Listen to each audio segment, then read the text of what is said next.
The chamber of the Galactic Council glowed with silver light, its ceiling lined with stars projected from across the galaxy. Hundreds of alien delegates sat in curved rows, their voices rising in laughter and whispers. Today, the subject of their amusement was simple: Earth. At the far end of the hall, a tall insectoid counselor tapped his claw against the table. His voice echoed, sharp and mocking. "Why do we waste time on this backwater planet? Earth has no fleets, no colonies, no empire. They cling to their small blue world like children afraid of the dark." Laughter spread through the chamber. A scaled creature hissed with delight, waving its long tail. "Humans are reckless savages. They should be grateful we even speak their name here. Without us, they would still be burning wood for warmth." Sound of mockery rolled like thunder. To the aliens, Earth was a joke, an undeveloped world, tolerated only because of trade and curiosity. But not everyone laughed. At the council's lower table sat a single human representative. His name was Marcus Hale. Dressed in a plain black uniform, he listened silently as the aliens mocked his people. He did not rise to defend Earth, did not shout, did not argue. His face was calm, but his eyes were sharp, watching every delegate, like a hawk. One of the younger counselors noticed his silence and sneered. "Tell us, human, do you not feel shame? Do you not tremble when we remind you of your weakness? Perhaps Earth should bow before a stronger empire and accept protection. Perhaps you should admit you are nothing." The laughter returned, cruel and cutting. Marcus only leaned forward slightly, his voice calm, steady, and clear. "You mistake silence for weakness, but silence is preparation." The words unsettled the room. The laughter stopped for a moment, but then another alien barked with amusement, brushing off his warning. "Preparation? For what? Your planet can barely send ships past your own star. What can you prepare? What can you possibly threaten us with?" The chamber roared again, confident in their belief that humans were harmless. But as the jeers filled the air, a sudden sound broke into the chamber, a high-pitched chime, then another. A dozen alarms blinked red across the council's central display. The counselors turned in confusion. This was no planned announcement. The giant star map at the center of the hall flickered to life, showing the edge of Terran space. An alert pulsed on the screen. Unidentified warship detected. Massive energy signature. The council chamber fell silent. "Impossible," whispered one delegate. "No such fleet exists in that sector." Marcus did not move. He kept his hands folded as the aliens argued in panic. Could it be pirates? No pirate has that kind of energy reading. Maybe it is a glitch. The projection expanded, showing a colossal silhouette. Too large for a standard cruiser, too heavy for any known design. The ship moved slowly but with confidence, as if it feared no one. A cold wave spread across the chamber. For the first time, the laughter was gone. The insectoid counselor, who had mocked Earth moments earlier, slammed his claw against the table. "This is a trick, a fake image meant to deceive us." But Marcus finally stood, his chair sliding back with a sharp sound. He walked to the center of the chamber, his boots echoing against the polished floor. All eyes turned to him. "That," he said softly, pointing at the warship on the display, "is not a trick. It is human." Gasps filled the chamber. The delegates looked at him in disbelief, their faces shifting from confusion to fear. "You lie," shouted one counselor. "Humans cannot build such a ship. It is beyond your science, beyond your industry." Marcus's lips curved into the smallest of smiles. "For years you called us Backwater. For years you dismissed us, mocked us, ignored us. You never asked what silence means. You never wondered what we were building while you laughed." The massive warship on the screen shifted, its thrusters igniting like suns. The council's instruments struggled to measure the power surging from its core. The aliens whispered, in horror, "A Titan class, but larger than anything we've seen. It carries enough weapons to destroy an entire fleet." This should not be possible. Marcus turned slowly, meeting the gaze of every delegate. His voice stayed calm, but it carried weight that pressed against their chests. You wanted to call us Backwater. Remember those words, because now the galaxy will call us something else. The alarms grew louder, and the warship broadcast a signal. It was not directed at the Council, it was directed at the galaxy itself. A voice, human and unshaken, declared across open channels, "This is Terran space. Respect it, or face consequences." The Sarder chamber shook with silence. Aliens who once laughed now stared at the human with fear in their eyes. Marcus Hale returned to his seat, his face as calm as ever. He did not need to explain further. The display had spoken for him. Earth was no longer the backwater planet they mocked. Earth was something else, something to be feared. And in that silence, as the shadow of the Terran warship spread across the star map, the galaxy realized the truth. The mockery of Earth was over. The council chamber was still buzzing long after Marcus Hale left. Whispers of fear replaced the laughter that had filled the air just moments earlier, but the truth of Earth's hidden strength had not appeared overnight. It was the result of shadows, years of silence, years of sacrifice, and years of secrets that no alien had ever guessed. The forgotten struggle back on Earth, history was written not in words, but in scars. While the galaxy thrived in glittering cities across thousands of worlds, humanity had clawed its way through fire and ruin. Wars had broken nations, famine had burned fields, and technology was often born from desperation. Generations had been told, "You are weak compared to the stars." And so Earth listened, but not with despair, with patience. When the Galactic's Council finally noticed Earth, they only saw a quiet world that traded resources, sent diplomats, and avoided conflict. They never looked deeper. They never saw the forges hidden beneath the oceans, the shipyards disguised as research stations, or the factories buried inside asteroids where no alien eye ever lingered. The silent builders, decades ago, Earth had formed, a pact among its fractured nations. They knew that peace was a mask. Mockery from aliens was not harmless, it was a warning of how easily humanity could be swallowed. So humans began to prepare, quietly. While Earth's colonies were few and scattered, their engineers were focused on something else, building technology, not to show but to hide. Satellites cloaked entire regions of space, masking secret shipyards. Artificial moons housed weapon platforms disguised as barren rocks. Even the communication lines of the Council were sometimes intercepted, studied, and quietly returned, so that no one ever suspected the Terrans were listening. Earth was not standing still. Earth was sharpening its blade. The whispers of the galaxy, but rumors had begun to leak. Traders swore they saw massive shadows moving between the asteroid belts. Pirates told stories of patrols, human ships faster and deadlier than anything they had seen before. Of course, no one believed them. Humans? The aliens laughed. They can barely manage transport ships. A fleet? Impossible. The Council dismissed every whisper. They had grown arrogant, blind to the quiet fire burning on a planet they thought was weak. And so the shadows grew thicker, until the day the Titan warship revealed itself to the stars. Marcus's memory as Marcus sat alone. In his quarters after the council meeting, he remembered how it began. He had been a boy when the pact was signed, when Earth's leaders decided that no more humiliation would be tolerated.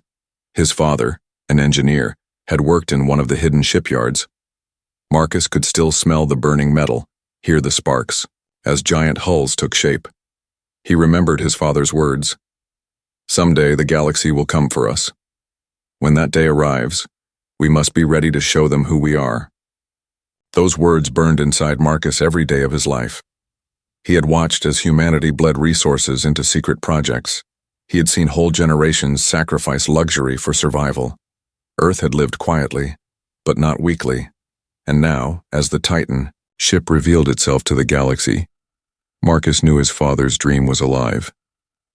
The Titan-class secret, the Titan warship, was not born in a year. It was the result of 50 years of planning, 20 years of testing and 10 years of silence. It carried weapons no alien had catalogued, rail cannons that tore space itself, engines that bent light, and armor forged from metals mined from the most hostile worlds.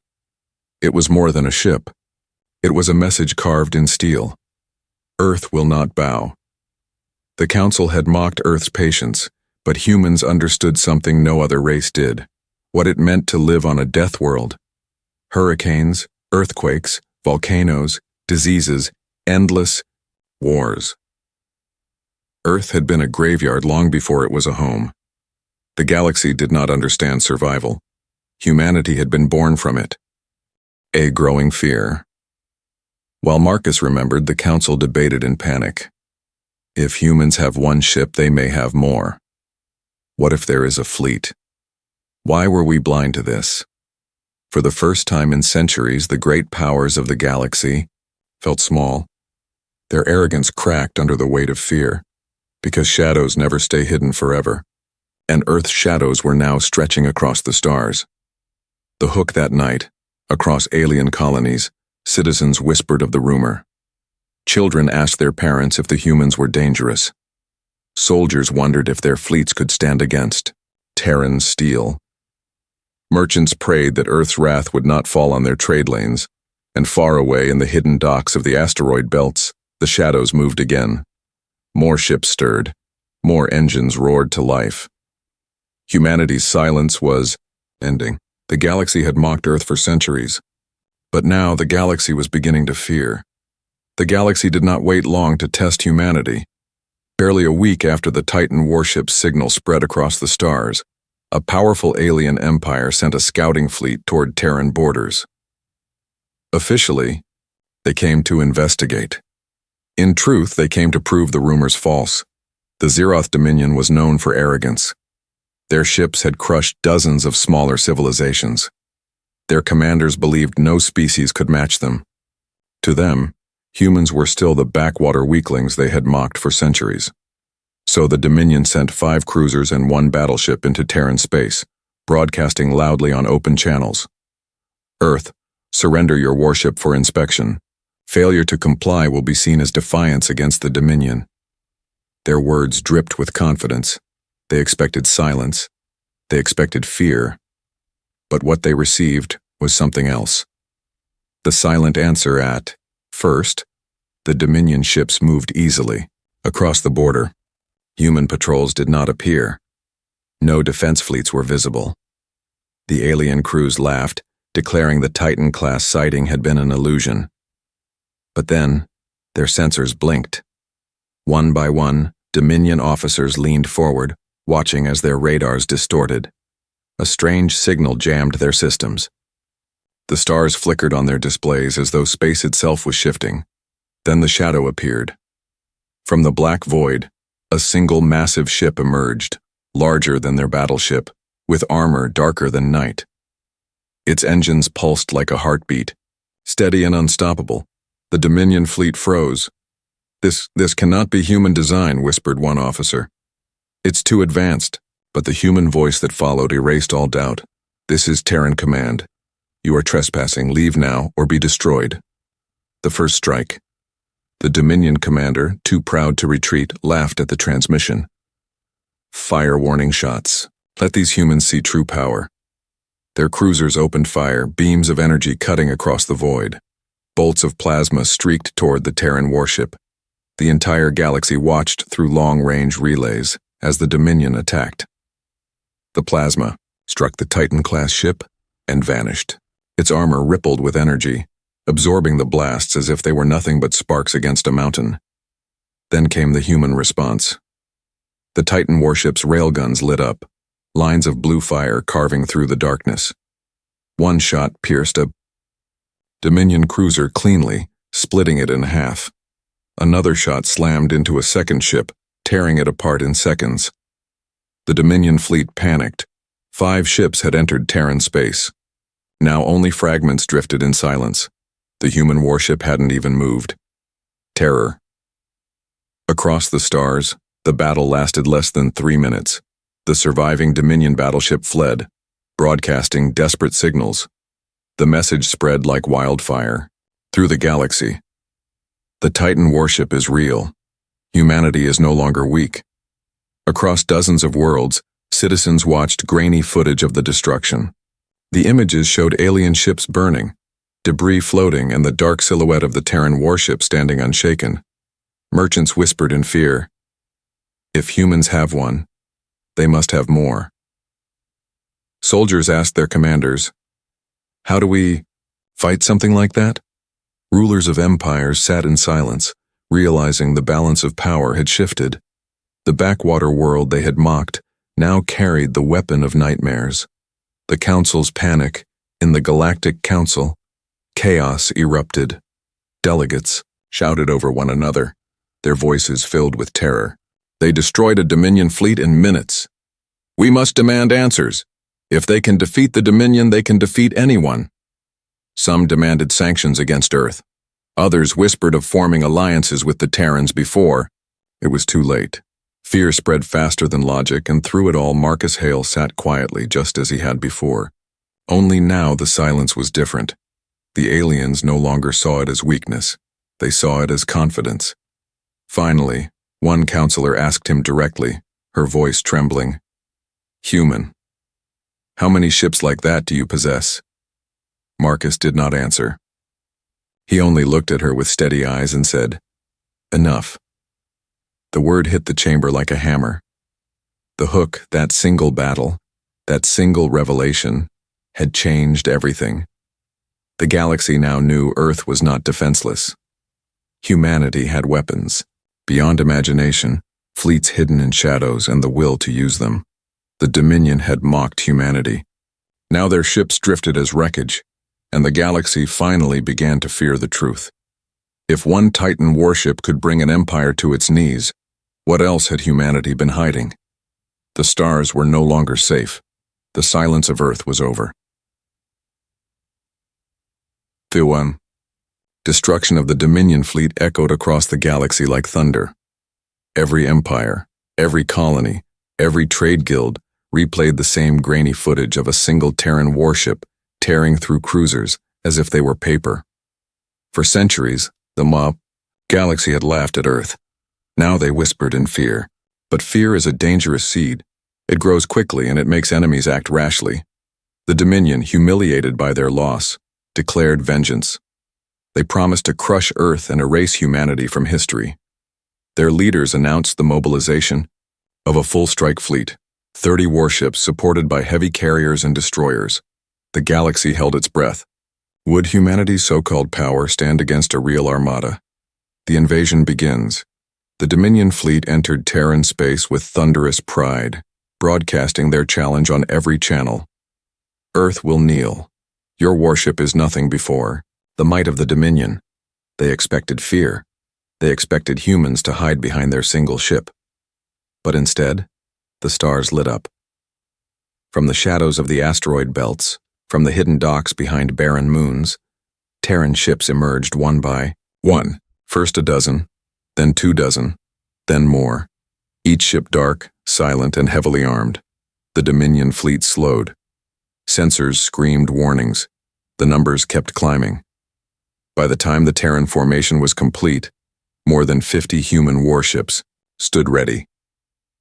The Titan-class ship moved to the front like a silent giant leading its kin. For the first time, the Dominion commander felt something he had never felt before. Doubt. The Battle of Orion's Edge. The Dominion fired first, determined to prove their power. Carriers released swarms of fighters and battleships unleashed storms of plasma. The void blazed with fire, but the Terrans were ready. Human railguns struck with terrifying precision, ripping through carrier hulls.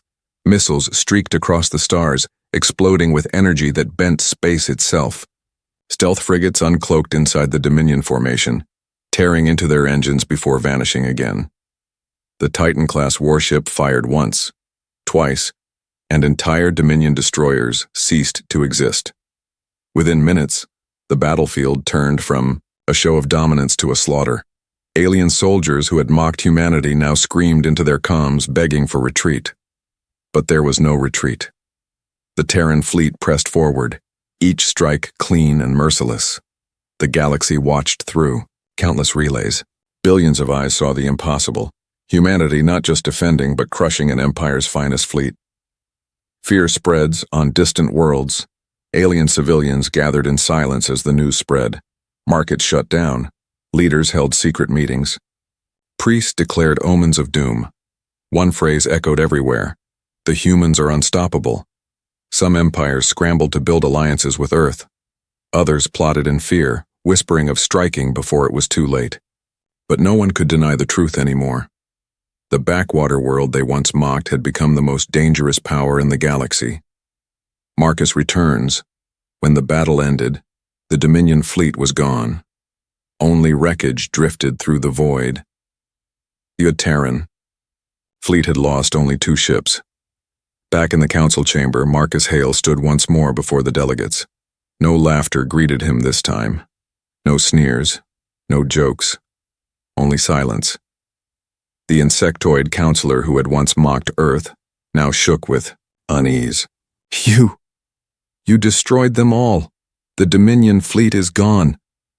Marcus's voice was steady, each word cutting like steel. You thought Earth was weak. You thought silence meant surrender. But silence meant preparation. You gave us centuries of mockery.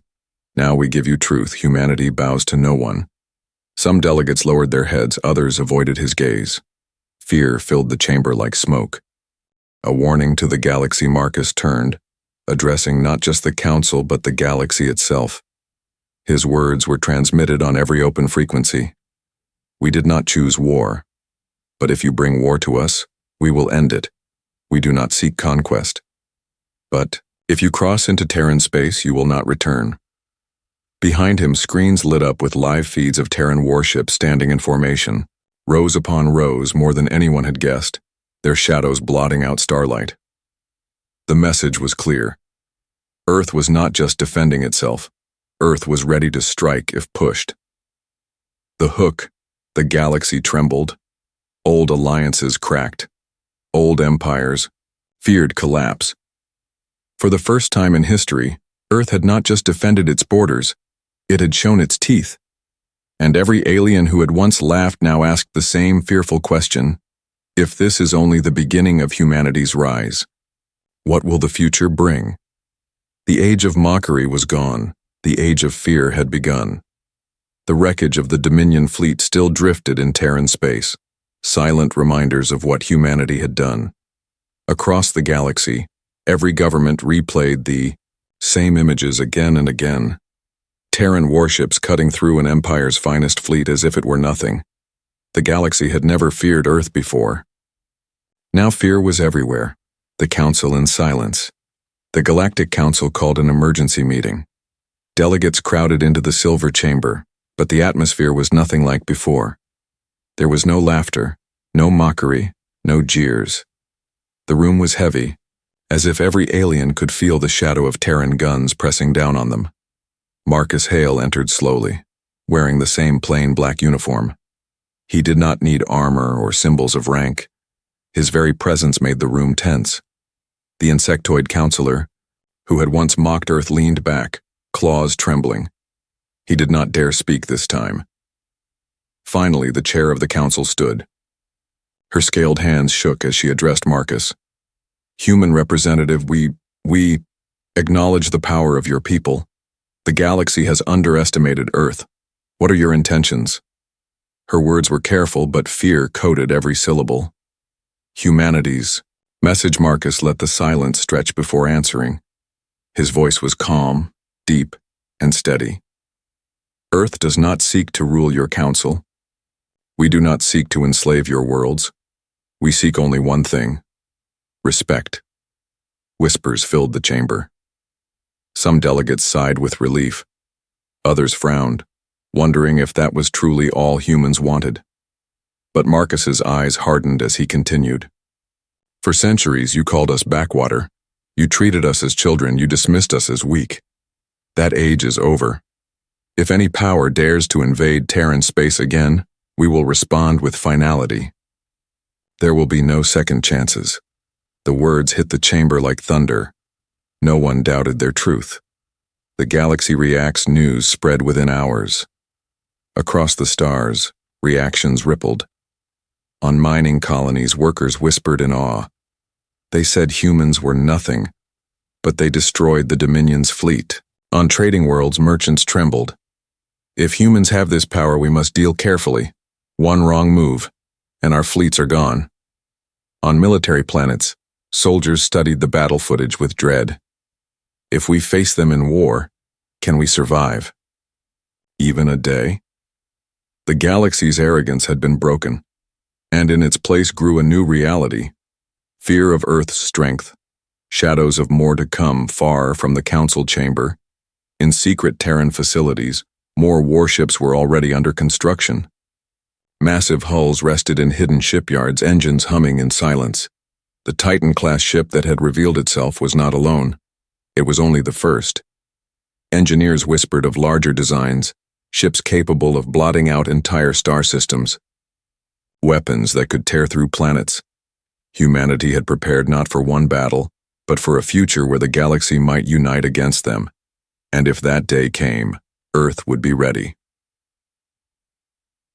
A warning to all. Weeks later, Marcus delivered one final broadcast, across the stars. His face appeared on every screen, his words carried to billions.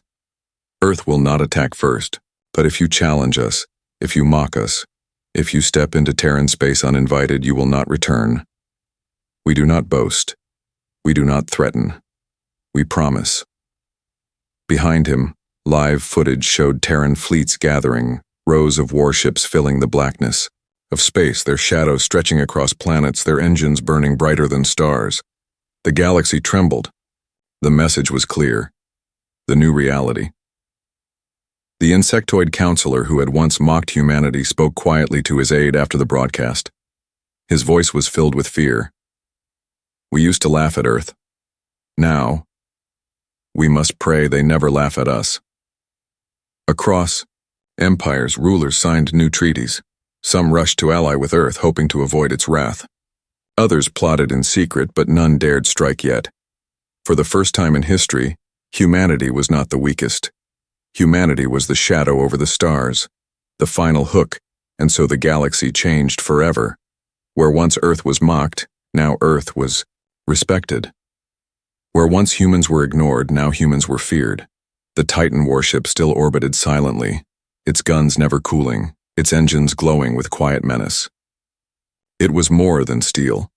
It was a symbol, the dawn of a new age, an age where Earth's voice carried weight, an age where no one dared call humanity backwater, an age where the galaxy itself feared what humans were truly capable of. And this, Marcus knew, was only the beginning.